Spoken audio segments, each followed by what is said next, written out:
Memphis's quarterback is very long on experience, but their running back is actually the position I'm most worried about. Missouri absolutely has to tackle on Saturday. So let's talk about that and more right now on Locked On Mizzou. You are Locked On Mizzou, your daily podcast on the Missouri Tigers. Part of the Locked On Podcast Network, your team every day.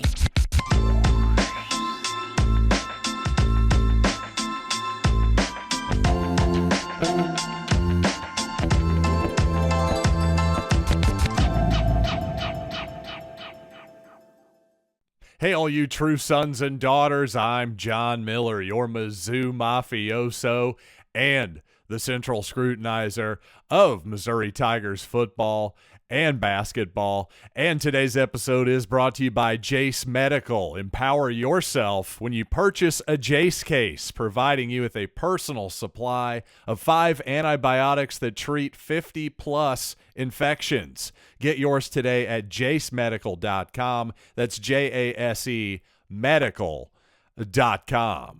And if you're like me and you checked out the Memphis and Navy game, well, actually a week ago today, last Thursday, well, you may have seen at the very end of the ball game, Navy driving with the football down 4 in the Liberty Bowl or Liberty Stadium, whatever they call it now. It's still the Liberty Bowl to me, damn it. But on a 4th and 6, Navy stopped just short of a first down, about a yard short inside of the Memphis 10-yard line. So that game really did come down to the wire there, Memphis prevailing 28-24. And I'll say this, the new clock rules, boy, you really felt it in that ball game against a triple option heavy, a run heavy Navy team that basically obviously keeps the ball on the ground, 80-85% of the time, it would seem, something like that. So that definitely helped keep the game close, and also a fumble by Blake Watson, the Memphis running back, also at the 1-yard line when it looked like they were about to go in and basically seal the game, get up 2 scores.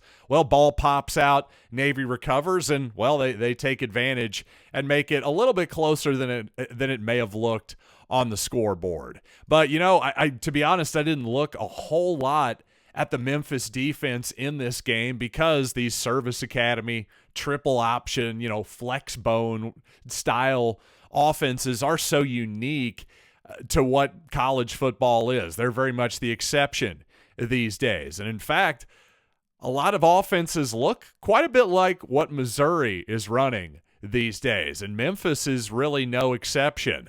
You're going to see basically everything that Memphis runs is out of the shotgun for the most part, except in short yardage, which I'll get to here in a little bit.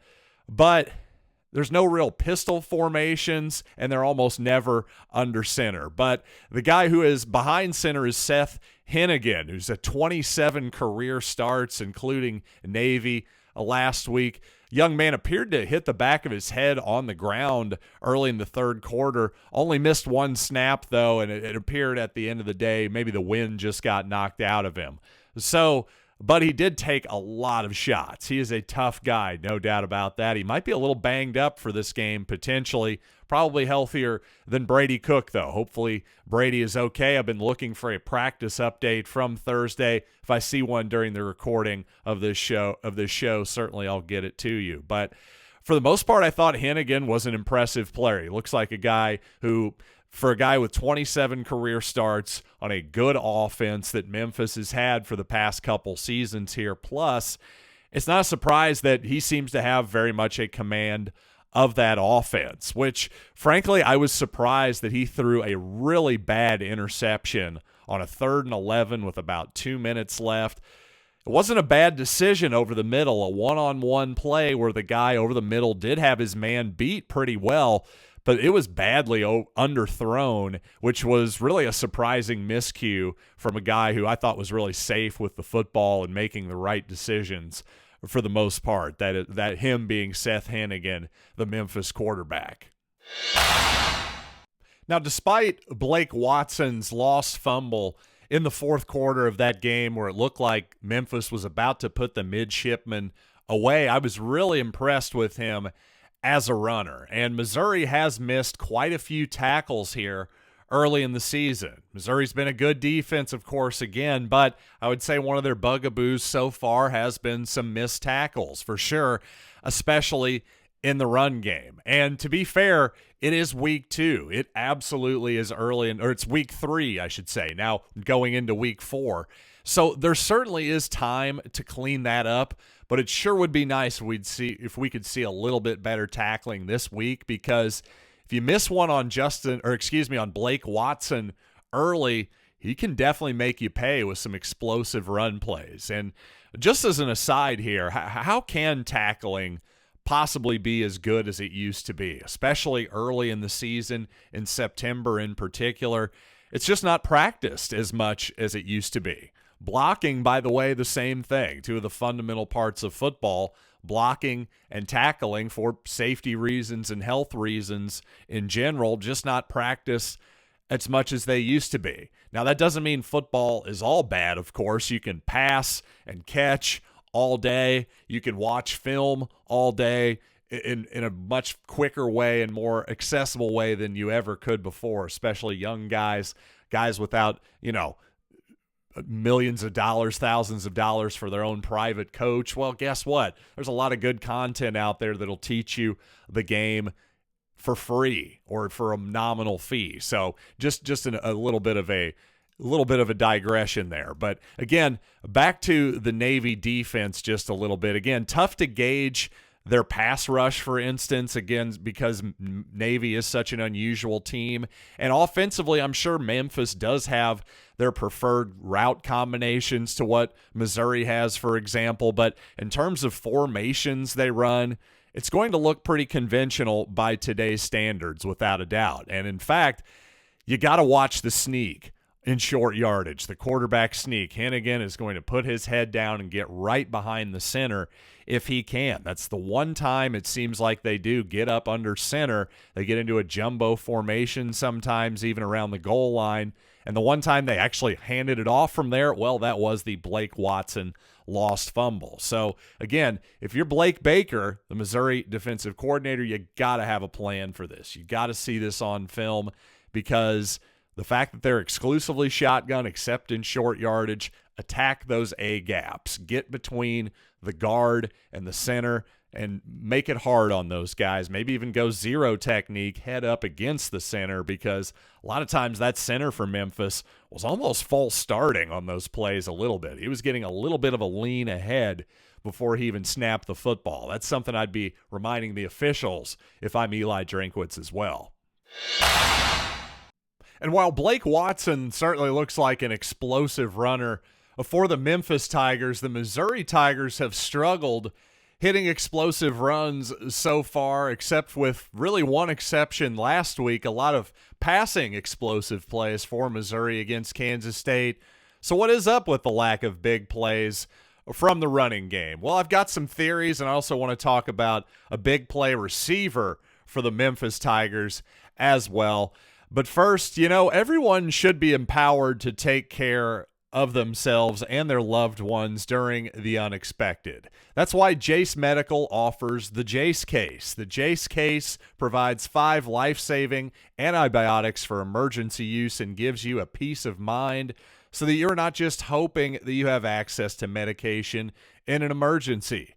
Jase Medical makes sure you have the medication in hand. Jase Medical is simple. They handle everything from the online evaluation to licensed pharmacy medication delivery and ongoing consultation and care. Don't get caught unprepared. Save more than $360 by getting these life-saving antibiotics with Jase Medical, plus an additional $20 off by using code LOCKEDON at checkout on jasemedical.com. That's JASE medical.com, promo code Locked On.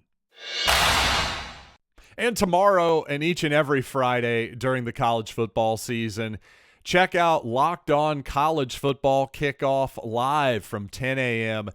to noon. Our experts are going to cover the playoffs, the rivalry games, going in depth like only our bevy of experts can. covering their team every day. Find Locked On College Football Kickoff live every Friday from 10 a.m. to noon on my YouTube channel or on any other Locked On College YouTube channel. You won't want to miss it. And certainly, I broke down an explosive play that you wouldn't want to miss for Missouri last week as Luther Burden basically took a middle linebacker out of the play, allowed Cody Schrader in part to break a big run play for Missouri that helped set up that long 61-yard field goal for Missouri. I do believe that's correct anyway. Certainly it was in the fourth quarter, I know that, but pretty sure it was on that drive. But regardless, that is one of the few explosive run plays for Missouri this year. Generally, explosive run plays are those of 20 yards or more. And so far this season, the Tigers are 125th nationally in explosive run plays. Now, some are going to point to the back. Some will point to Cody Schrader, Nathaniel Pete. Others will point to the offensive line. And frankly, both probably have some merit to them. But I think it's also an indication of a lack of diversity within the running game. It's basically inside zone, outside zone, outside zone, inside zone, and then a couple more outside zones thrown in, and that's about it for the most part. Well, that's why I thought there was a little bit of misdirection and trickery, if you will, by Missouri using Burden, as they did on multiple running plays rather effectively, as a decoy against Kansas State. Hey, maybe that can break some stuff open here against Memphis and coming into the future, because obviously Luther Burden's looking like a star right now. Now, one thing about Memphis running back Blake Watson is he's not just an asset in the running game, he's a really big asset in the passing game as well, especially in the screen game. He had 6 receptions for 68 yards against Navy. Now, as far as the actual receivers for Memphis go, kind of a bevy of them. They tend to spread the ball around a lot, and they have good athletes, a lot of speed on this team. I would say that Rock Taylor is probably the best of the bunch. He's certainly the guy who's going to go up and get it in the red zone on the outside, so I would expect Chris Abrams-Drain will probably be on Rock Taylor more often than not. Now, I did watch the Memphis defense a little bit more closely in the fourth quarter than I did in the rest of the game, and it was basically all man-to-man defense for the Memphis Tigers, and I'm not sure if that's Navy specific or not. That's the scary thing. I shouldn't say the scary thing. The downside of trying to scout a team against the service academies, you're not necessarily going to play the same type of defense you would against anybody else, but that'll be something to watch to see if Memphis is playing a ton of man coverage against Missouri early. One way or the other, if they do, it's going to be tough to press a slot receiver of any slot receiver, much less Luther Burden. So I'd wish you a lot of luck there if that's their actual strategy. I'm doubting that it really will be. But another interesting note, you may have noticed that over on X.com, yes, I'm getting there. Didn't call it Twitter. That's twice in a row, folks. I think I deserve a sticker, perhaps. But you know what? Williams Nwaneri with the MIZ shout-out on X.com. Yes, I think that's a little bit more notable than him wearing Oklahoma gloves. Some gloves that he was given, by the way. Why shouldn't he wear a nice pair of athletic football gloves? Of course he should wear them. Why not? Who gives a crap? But anyway, I think Williams Nwaneri, all the people who are worried that, oh my God, this offense, it's so terrible. Is he gonna dump us or whatever? Listen, obviously I was one of the people who was disappointed with the offense in the first couple weeks. I just don't think recruits are as rash as we fans are. I'm just going to tell you that. So obviously Missouri's sitting at 3-0 now. I think all the talks of Nwaneri going anywhere else are quieting down quite a bit. Hopefully they'll quiet down even more if the Tigers take down Memphis here on Saturday. But you know what? After the news broke that Brady Cook was at least questionable for the ball game, sat out Tuesday's practice, appeared to be a limited participant, if not close to a full participant on Wednesday. Again, still waiting to hear word here about Thursday as we record here at 5 p.m. here on Thursday the 21st. But as we speak here over at FanDuel Sportsbook, the Tigers 6.5-point favorites. It was 7, went down to 5.5 when the news broke, but now 6.5 Missouri is the favorite. To me, this is a classic stay away because I just don't have much of an edge here. I assume that Brady Cook will start, but I don't know that he's going to start, number one. There's at least a chance that he won't. But even more importantly than that, we don't know what kind of Brady Cook we're going to get. Again, this does remind me a little bit of the Travis Kelce injury where he actually sat out a week for that. So if Brady plays, I have to assume he'll be at least somewhat limited. And if he's unable to do the same level of quarterback design runs, especially in the first half before that injury that he did, or just limits his mobility in and outside of the pocket, that's a real thing. And it definitely is enough to scare me off of Missouri giving 6.5 points. I think the Tigers will still pull out the victory, but 6.5 just strikes me as too much. But the over-under, on the other hand, 51.5, that's quite a few points. Again, considering Brady Cook's status is questionable, the Tigers have a really good defense, the Missouri Tigers, that is.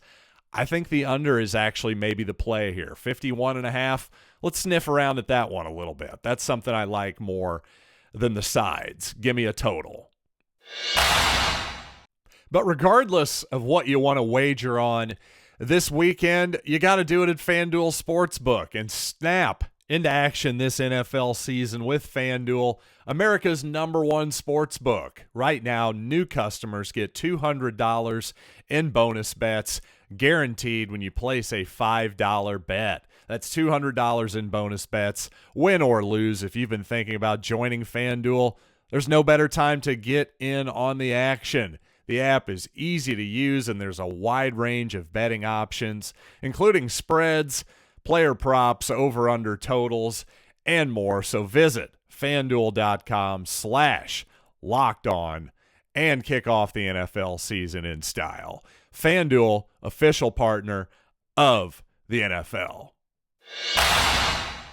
And if you can't catch the game on TV or in person, well, you should definitely check out Mike Kelly's call. Just search for the Missouri Tigers on the SiriusXM app, or check it out on SiriusXM channel 192 on your radio dial. But you know what? I have to say, it's time for another edition of Project Run Play. But it's going to be a very truncated version of Project Run Play today. My only take here is that black pants with gold tops, that's just my least favorite Missouri uniform combination. I don't love it. I'll just leave it at that. But I do love that Missouri very much taking advantage of the neutral site, I guess. Both end zones are painted with Missouri stylings. Both end zones are Missouri painted. So no Memphis end zone. That was kind of strange to me, considering this is supposedly a neutral site game. But hey, what the heck? I guess we're not going to pretend that it's not going to be 90% Tiger fans in the Dome. And you know what? Because we've been talking so much football on this podcast, of course, here lately. Haven't talked much basketball, but let's put that to bed for now, because you know what? It is time to talk some hoops, because Jayden Quaintance should be visiting Columbia very soon, even this week, perhaps, reportedly. He's visiting Kentucky currently, just put out a picture with him and John Calipari. So, there's some good competition for this young man, but it sounds like, again, a player who just reclassified from the 2025 class to 2024, the young man from Raleigh, North Carolina. Actually, it sounds like Missouri is in great shape here, as I've said before. Again, the young man who just turned 16 years old, I believe, this past summer. He's really obviously a talented guy, 6'10", 230 pounds. Big guy with just a lot of mobility in him. And obviously if Kentucky's after him, that says enough. But maybe Missouri's biggest competition right now, reportedly, is the Overtime Elite, the G League squad, where you can go play professional minor league NBA basketball essentially before having to deal with the 19 and freshman, the one and done NBA rule for all intents and purposes. So Jayden Quaintance, hey buddy, come on down. We'll love to see you in Columbia, no doubt about that. It's obviously Dennis Gates' recruiting has been really good so far, and it just seems to keep getting – the news just seems to keep getting better as time goes along here. Jayden Quaintance, a top 10 guy ranked in the 2024 class. Well, how about another top 10 guy that we got to talk about? This time, the number 9 player in the 2025 class, according to On3.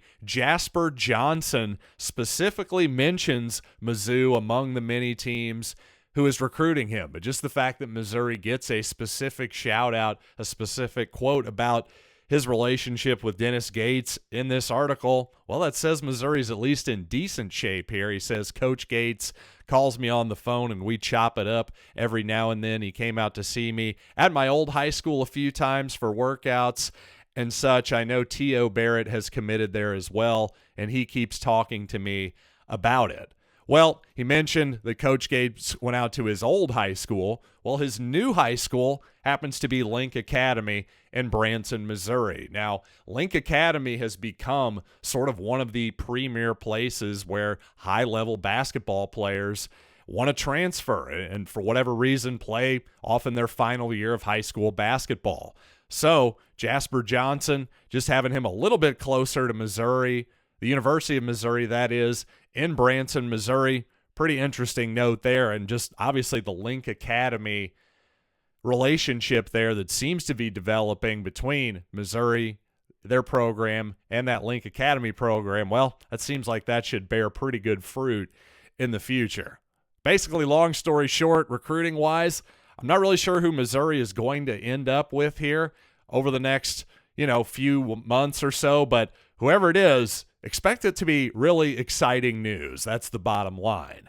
And you know what? Speaking of exciting, we're less than 2 months from actual real Missouri basketball here. Don't let the future of Missouri basketball, which seems really bright, make you forget about this upcoming season, which promises to be really exciting as well. Frankly, I can't remember the last time I was this excited about Missouri basketball when we're basically smack dab in the middle of football season. It really has been 10 years probably since I've been this excited. And it's coming when they start handing out jersey numbers. And I thought it was interesting that, oh, hey, for the first time ever, you can actually have numbers that are above 5. Maybe some of you have never noticed this, but you can wear, previously to this upcoming season, you could wear numbers 0, 1, 2, 3, 4, or 5. But unlike LeBron James and Bill Russell and Dr. Julius Erving in the NBA famously, well, you can't wear number 6 in college basketball, or number 7, or number 66, or indeed number 75, like Connor Vanover is choosing to wear this season, in an obvious nod to his height of 7'5". So you know what? I actually love it that Vanover took that number. Good for him. I know a lot of guys, including Kareem Abdul-Jabbar, Bill Walton, who loved Kareem, and Bill Russell, just who I mentioned him earlier enough. He would talk a lot about how those guys would feel a little bit like freaks a little bit. And as a taller guy, I can relate to that a little bit, obviously not to Connor Vanover's level. So to me, I love it that he's just embracing it. Hey, this is who I am. Deal with it. I'm 7'5". This is a part of me. Whether we like it, whether he likes it, or anybody likes it, this is the way God made him, so you might as well embrace it. Love that attitude from Connor Vanover, and I'm expecting him to be a nice, helpful, and interesting and unique piece for Missouri this coming season. So hope you're as excited about Missouri basketball as I am, and I'm certainly as excited about the Missouri-Memphis game in St. Louis. I'll be there live, taking in all my observations, maybe even taking in a little film as well if I have the right angle and I can avoid annoying the person who's sitting behind me. We'll just have to see what happens. No promises on the film, but I do promise you a post-game podcast, probably Sunday morning. It's going to be an awful late trip back from St. Louis on Saturday night. So Sunday morning, I will see you guys post-game, win, lose, or draw, right here on Locked On Mizzou.